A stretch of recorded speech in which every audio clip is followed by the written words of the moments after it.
ಎಲ್ರಿಗೂ ನಮಸ್ಕಾರ. ನಾನು ನಿಮ್ಮ Vaishnavi. Welcome to Vaishnavi recipes. ನಾವು ಇವತ್ತು ನಿಮಗೆ ತೋರಿಸ್ತಾ ಇರೋವಂಥ ರೆಸಿಪಿ ಏನಂದರೆ ರವೆ ಇಡ್ಲಿ.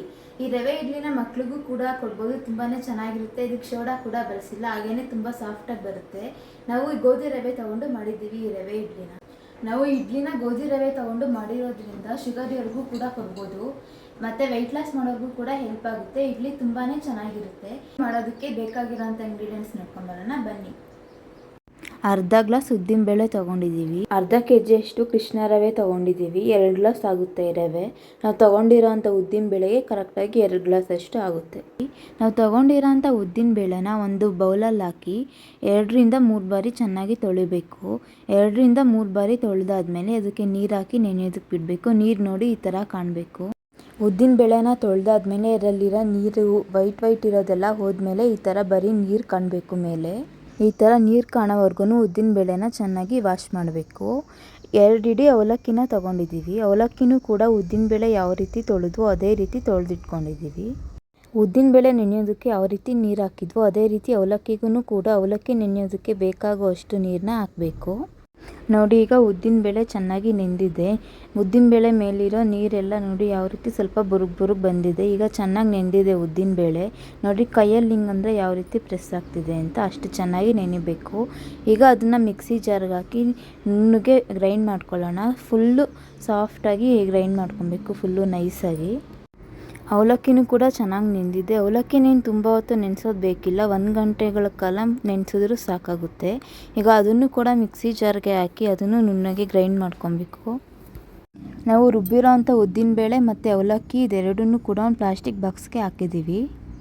ರವೆನ ಒಂದು ಬಾಣಲಿಗೆ ಹಾಕಿ ಬಿಸಿ ಮಾಡ್ಕೊಬೇಕು. ತುಂಬ ಉರಿಯೋದಕ್ಕೆ ಹೋಗಬಾರ್ದು, ಕೈಯಲ್ಲಿ ಹಿಡಿದ್ರೆ ಬಿಸಿ ಆಗಬೇಕು ಅಷ್ಟೇ, ಅಷ್ಟು ಮಾತ್ರ ಬಿಸಿ ಮಾಡ್ಕೊಬೇಕು. ನೀವು ಬಿಸಿ ಮಾಡದೆ ಹಾಗೆ ಹಾಕಿದ್ರೆ ಇಡ್ಲಿ ಚೆನ್ನಾಗಿರೋದಿಲ್ಲ, ರವೆ ಅಂಟಂಟು ಬಂದುಬಿಡುತ್ತೆ. ಇದು ಗೋಧಿ ರವೆ ಆಗಿರೋದ್ರಿಂದ ನೋಡಿ, ಈ ರೀತಿ ಕೈಯಲ್ಲಿ ಹಿಡಿದ್ರೆ ಸ್ವಲ್ಪ ಬಿಸಿ ಆಗಬೇಕು, ಅಷ್ಟು ಮಾತ್ರ ಬಿಸಿ ಮಾಡ್ಕೊಬೇಕು. ಈಗ ಅವಲಕ್ಕಿ ಮತ್ತು ಉದ್ದಿನಬೇಳೆ ಎರಡನ್ನೂ ಕೂಡ ರುಬ್ಬಿ ಒಂದು ಪ್ಲಾಸ್ಟಿಕ್ ಬಾಕ್ಸ್ಗೆ ಹಾಕಿದ್ವಿ. ಈಗ ನಾವು ಹುರಿದಿರೋ ಅಂಥ ರವೆ ತಣ್ಣಗಾದ್ಮೇಲೆ ಅದನ್ನು ಕೂಡ ಅದೇ ಬಾಕ್ಸ್ಗೆ ಹಾಕಿ ಮಿಕ್ಸ್ ಮಾಡ್ಕೊಬೇಕು. ಗಂಟು ಆಗದೇ ಇರೋ ರೀತಿ ಮಿಕ್ಸ್ ಮಾಡ್ಕೊಬೇಕು. ರವೆ ಬಿಸಿ ಇದ್ದಾಗೇ ಮಿಕ್ಸ್ ಮಾಡೋದಕ್ಕೆ ಹೋಗಬಾರ್ದು, ರವೆ ಪೂರ್ತಿ ತಣ್ಣಗಾದ್ಮೇಲೆ ಮಿಕ್ಸ್ ಮಾಡಬೇಕು. ನೀರು ತುಂಬ ಹಾಕೋದಕ್ಕೆ ಹೋಗಬೇಡಿ, ಸ್ವಲ್ಪ ನೀರನ್ನ ಹಾಕ್ಕೊಬೇಕು. ನೀರೇನಾದರೂ ಸ್ವಲ್ಪ ಜಾಸ್ತಿ ಹಾಕ್ಬಿಟ್ರೆ ಚೆನ್ನಾಗಿರೋದಿಲ್ಲ, ಹಿಟ್ಟು ತುಂಬ ತೆಳ್ಳಗಾಗಿಬಿಡುತ್ತೆ. ಕರೆಕ್ಟಾಗಿ ಇಡ್ಲಿ ಹಿಟ್ಟು ಯಾವ ಥರ ಇರುತ್ತೋ ಆ ಕನ್ಸಿಸ್ಟೆನ್ಸಿಲಿ ನೀವು ಮಿಕ್ಸ್ ಮಾಡ್ಕೊಬೇಕು. ಉದ್ದಿನಬೇಳೆನ 6ರಿಂದ 7 ಗಂಟೆಗಳ ಕಾಲ ನೆನೆಸಿದ್ರೆ ಸಾಕು, ಚೆನ್ನಾಗಿ ಬರುತ್ತೆ ಇಡ್ಲಿ. ನಿಮ್ಮ ಹತ್ರ ಟೈಮ್ ಇದ್ದರೆ 8 ಗಂಟೆಗಳ ಕಾಲ ನೆನೆಸ್ಕೊಬೋದು, ಇಲ್ಲ 5 ಗಂಟೆಗಳ ಕಾಲ ನೆನೆದ್ರೂ ಸಾಕು. ನೋಡಿ, ರವೆನ ಈ ರೀತಿ ಗಂಟು ಆಗದೇ ಇರೋ ರೀತಿ ಕಲಿಸ್ಕೊಳ್ಳಿ. ಗಂಟಾದರೆ ಚೆನ್ನಾಗಿರೋದಿಲ್ಲ. ಈ ರೀತಿ ಕಲಿಸ್ಬಿಟ್ಟು ಮುಚ್ಚಿ ಓವರ್ ನೈಟ್ ಬಿಟ್ಬಿಡಿ.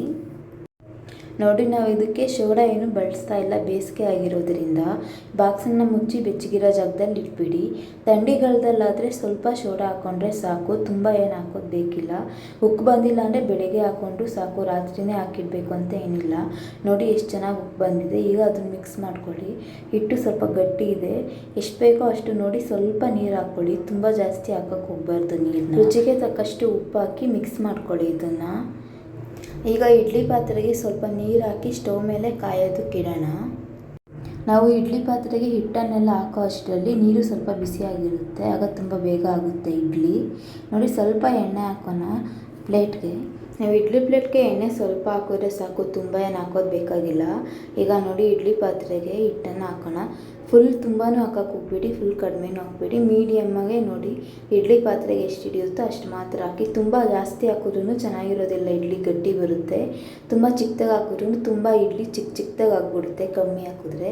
ಕರೆಕ್ಟಾಗಿ ನೋಡಿ ಮೀಡಿಯಮ್ಮಾಗಿ ಇಡ್ಲಿ ಪಾತ್ರೆಗೆ ಹಿಟ್ಟನ್ನು ಹಾಕ್ಕೊಳ್ಳಿ. ಈಗ ನೋಡಿ, ಅಷ್ಟರಲ್ಲಿ ಇಡ್ಲಿ ಪಾತ್ರೆಯಲ್ಲಿರೋ ನೀರು ಸ್ವಲ್ಪ ಬಿಸಿ ಆಗಿರುತ್ತೆ. ಎಲ್ಲ ಇಡ್ಲಿ ಪಾತ್ರೆಗೂ ಇದೇ ರೀತಿಯೇ ಹಿಟ್ಟನ್ನ ಹಾಕ್ಕೊಳ್ಳಿ. ನೋಡಿ, ಈಗ ಇಡ್ಲಿ ಪಾತ್ರೆಯಲ್ಲಿರೋ ನೀರು ಸ್ವಲ್ಪ ಬಿಸಿಯಾಗಿದೆ. ಈಗ ಇಡ್ಲಿ ಪ್ಲೇಟ್ನೆಲ್ಲ ಇಡ್ಲಿ ಪಾತ್ರೆಯಲ್ಲಿ ಇಡೋಣ. ಈ ಇಡ್ಲಿ ಪಾತ್ರೆಯಲ್ಲಿ 3 ಪ್ಲೇಟ್ ಇದೆ. ನಾನು 3 ಪ್ಲೇಟ್ಗೂ ಕೂಡ ಇಡ್ಲಿ ಹಿಟ್ಟನ್ನ ಹಾಕಿ ಇಡ್ತಾಯಿದ್ದೀವಿ. ನಿಮ್ಮ ಹತ್ರ ಇರೋ ಇಡ್ಲಿ ಪಾತ್ರೆಯಲ್ಲಿ ಎಷ್ಟು ಪ್ಲೇಟ್ ಇದೆ ಅಷ್ಟನ್ನು ಕೂಡ ಇಟ್ಕೊಳ್ಳಿ. ನೋಡಿ, ಈಗ ಇಡ್ಲಿ ಪಾತ್ರೆನ ಮುಚ್ಚಿಬಿಡೋಣ. ಒಂದು 15ರಿಂದ 20 ನಿಮಿಷ ಬೇಕಾಗುತ್ತೆ ಇಡ್ಲಿ ಬೇಯೋದಕ್ಕೆ. ಚೆನ್ನಾಗಿ ಬೇಯಿಸಬೇಕು. ಇಡ್ಲಿ ಸರಿಯಾಗಿ ಬೆಂದಿಲ್ಲ ಅಂದರೆ ಚೆನ್ನಾಗಿರೋದಿಲ್ಲ ತಿನ್ನೋದಕ್ಕೆ. ನೋಡಿ, ಈ ಥರ ಮುಟ್ಟಿದ್ರೆ ಕೈಗೆ ಅಂಟಬಾರ್ದು ಇಡ್ಲಿ, ಆ ಥರ ಬೆಂದಿರಬೇಕು. ನಾವು ಇಡ್ಲಿನ ಗೋಧಿ ರವೆಯಲ್ಲಿ ಮಾಡೋದ್ರಿಂದ ಶುಗರ್ ಇರೋರಿಗೆಲ್ಲ ಒಳ್ಳೇದಲ್ವ, ಅದಕ್ಕೋಸ್ಕರ ಗೋಧಿ ರವೆಯಲ್ಲಿ ಮಾಡಿದ್ರೆ ತುಂಬ ಚೆನ್ನಾಗಿರುತ್ತೆ.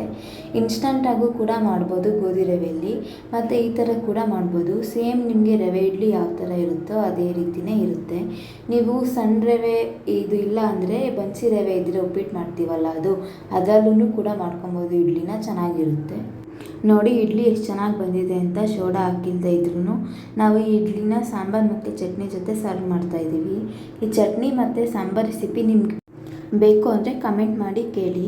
ಈ ಇಡ್ಲಿ ನಿಮ್ಮೆಲ್ರಿಗೂ ಇಷ್ಟ ಆಗಿದ್ದರೆ ನಮ್ಮ ಚಾನಲ್ನ ಸಬ್ಸ್ಕ್ರೈಬ್ ಮಾಡದೆ ನೋಡ್ತಿದ್ರೆ ಸಬ್ಸ್ಕ್ರೈಬ್ ಮಾಡಿ. ನಮ್ಮ ಚಾನಲ್ನ ಹೊಸ್ದಾಗಿ ನೋಡ್ತಾ ಇದ್ರೂ ಕೂಡ ಸಬ್ಸ್ಕ್ರೈಬ್ ಮಾಡಿ.